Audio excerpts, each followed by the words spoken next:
We have talked about it several times, WWE and AEW working together, and obviously if it makes sense, it will happen.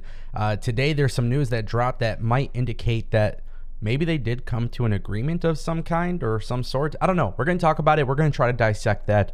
Also, in addition to that story, guys, I do want to talk a little bit about AEW Dynamite. The ratings came in. Some good positive news there. Thunder Rosa won the Women's World Championship. And then also new WWE signings have been revealed.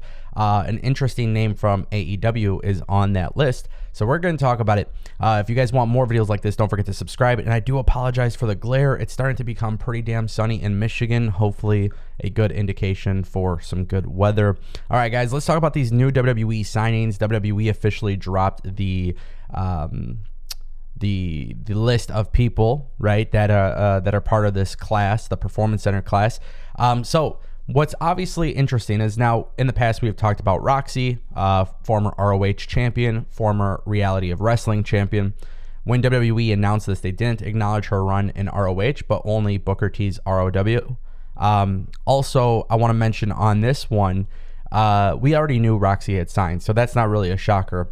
But also, we know that Bianca Corelli is also joining WWE. She is the daughter of Santino Marella.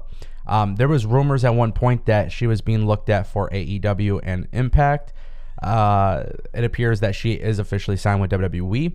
And then one thing I thought that was really interesting too is if you watch NXT 2.0, right now there's a storyline with Briggs and Jensen, Josh Briggs and Jensen Brooks. And basically they have this new manager that's been seen with them before. And you may have seen this person actually wrestle in WWE. She did a dark match with WWE for the Mae Young Classic. We have also seen her appear with Briggs and Jensen. But we still don't know too much about her. In WWE, she goes by the name Fallon Henley. A lot of people actually didn't know this, but she is Tisha Price, which if you guys watched AEW in 2020, you may have seen her on Dynamite against Abaddon. You may have also seen her on AEW Dark. Fantastic wrestler. I actually didn't even recognize her at first, being Tisha Price, but obviously she's a notable name from the indie scene. I'm really enjoying what they're building right now with Brooks and Jensen. It's kind of cringy. It's kind of stupid. It's kind of dumb. It's silly. But, you know, I think wrestling's good with characters, and I think she fits very well with them. So I hope they continue to evolve this. But it is interesting to see that a former AEW Dark wrestler has joined WWE. You know, she appeared on Dynamite. She's appeared on Dark. And the reason why I find this interesting more than anything, it kind of reminds me of Nathan Frazier, which I don't remember. Ben Carter is what his name was. In the beginning of the AEW's pandemic era, Ben Carter was getting a ton of spotlight on AEW. And then next thing you know, he signed with WWE NXT UK. So just, you know, for context, AEW Dark and Dark Elevation could be a very interesting recruiting method for WWE because it appears that some people who have appeared on those shows are now in WWE. It's just something to consider. We're always talking about WWE wrestlers who go to AEW, but what about the wrestlers who have appeared on AEW going into WWE?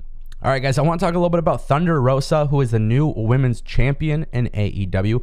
Congratulations to her. AEW's ratings actually went up. It was 945,000 viewers the week prior. Yesterday, the show came in at about 993,000 viewers. Now, as you guys know, I constantly talk about viewers. The number of viewers is probably not the most accurate thing, but it's a good indication just to kind of get an idea roughly if people are interested or not, right? I don't think this is a very concrete measuring stick. However, you know, look at Wednesday nights and Monday nights. AEW and WWE have some pretty big competition between the NBA, Monday Night Football. Now we got college basketball. There's a lot of stuff that's happening, and it's actually a really good thing just to see AEW and WWE do pretty damn well, honestly, when you think about it from a television standpoint. Whether or not you're one of those people that enjoy looking at the viewership or not, I've always told people I think right now wrestling is just very popular. It's growing. It's getting bigger and better. But I think it just goes to show you that Thunder Rosa and Britt Baker was a very intriguing match that people want to see. And I think they delivered. And I think if you look at the show, you know, it's something to kind of mention. I think the show was a good show. And if you're somebody who is watching for the first time or maybe you haven't been watching, this episode should definitely get you to watch next week. So hopefully AEW continues that momentum. And I actually want to bring something up too. I've been doing a live show on my channel. So if you guys are unaware, I have something called the Ango Show. Basically, I'm reviewing Raw, SmackDown, Rampage, Dynamite, NXT, Impact, a whole bunch of stuff. We're going live on the channel, right? After these shows go off the air. I understand some of you can't make it or whatnot. So what I'm basically doing is putting clips on the Ango Show YouTube channel. So one of the biggest things, obviously, between this channel and, of course, Ango Plays and Ango the Show, the Ango Show clips, the idea is just for you guys to have accessible clips that I find interesting. We already released a video, how to book Wardlow and MJF, which a lot of people are they seem to agree with me. New videos every day. So if you guys like AEW and WWE and wrestling in general, maybe you don't want to watch a full hour-long review, definitely check out that channel and subscribe. We're trying to hit 1,000 subscribers, and I would greatly appreciate it. Again, it's the Ango Show. The link will be in the description. All right, guys, now it is time to talk about the big story today. WWE and AEW working together. Now, this image that you see on the screen is actually a picture of A&E with some WWE legends, and you might be wondering, what does this have to do with anything? Now, for those who are unaware, WWE and A&E Network, they've actually extended their partnership. So for those who were unaware, WWE's been producing content with A&E. They did some legend stuff, some like biography stuff. They did a thing with Top Dollar, aka AJ Francis, where, you know, he was looking for things that would be worthy of the WWE archives, treasure hunting and stuff. Now, what's really interesting is they're actually doing a DX documentary. Now, in the past, we've talked about this on the channel. We mentioned WWE and Tony Khan possibly working out some sort of scenario where WWE can borrow AEW wrestlers who were contracted to WWE for the network or some sort of documentaries and biographies. Now, Billy Gunn actually spoke to Wrestling Inc. managing editor Nick Hausman. This was on the Wrestling Inc. Daily, and he actually revealed that there is a D-Generation X documentary that is coming soon. And this is actually really interesting. I'm going to read this quote, and shout out to Wrestling News Co. And the Wrestling Inc. for the transcription here. I don't know if I could plug it, but there's a DX documentary coming out. I don't know if I'm supposed to say that, but I guess it's too late now. Tony is really good about that. He's not that kind of guy. He really isn't. He's a great guy to work for. They approached me, and of course, I went straight to him, and everything that they did, it was okay.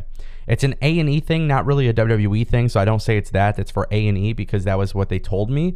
It was all run through us, so it's not like I did anything behind anyone's back, but it's pretty cool. It'll be pretty cool. I think it's a more of a look of what we are doing now. Of course, they are going to be talking about what we did. Now, I actually think, for one, anything that A&E is producing WWE related, I'm going to assume WWE has to approve of some kind, right? Because they are the ones who struck the deal with WWE. Now, in the past, we talked about Tony Khan openly mentioning, hey, I've talked to them before. There was ideas that they had about using some of our people, and if it makes sense, we'll do it. So this is cool. I mean, I think it's a cool thing. Obviously, WWE and AEW, a lot of people are going to try to pit them against each other, but it's no secret that AEW has a lot of WWE talent. And the fact that WWE is not necessarily willing to ignore that and still work with them in some capacity, I mean, it just shows you business is business. And you know, if it makes sense business-wise, they're going to do it. So people could think that WWE is trying to constantly put AEW out of business or whatever, but I think this is a good indication that A&E working on WWE-related content, working with a talent that's not in WWE, it's overall a step in the right direction. I want to know what you guys think in the comment section down below, and thank you for watching.